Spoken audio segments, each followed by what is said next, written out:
ಕರ್ಬಲದಾಗ ಕದನ ನಡೆದೋಯ್ತು, ಅದು ಎಂತ ಜನಘೋರ. ಇಮಾಮ್ ಹುಸೇನರ ಕತೆ ಕೇಳಿದರ ಬರುತ್ತವ ಕಣ್ಣೀರ, ತಂಗಿ ಬರುತ್ತವ ಕಣ್ಣೀರ.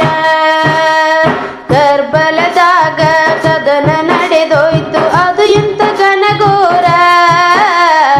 ಇಮಾಮ್ ಹುಸೇನರ ಕತೆ ಕೇಳಿದರ ಬರುತ್ತವ ಕಣ್ಣೀರ, ತಂಗಿ ಬರುತ್ತವ ಕಣ್ಣೀರ.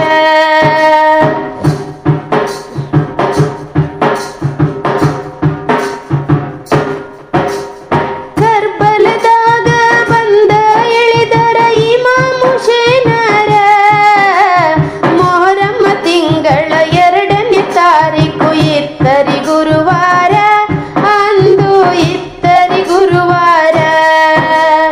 72 ಜನರು ಮಾತ್ರ ಧರ್ಮದ ಕಡೆಯವರ, ವೈರಿ ಪಡೆಯೊಳಗೆ ಇದ್ದಾರು ಲಕ್ಷ ಲಕ್ಷ ಸೈನಿಕ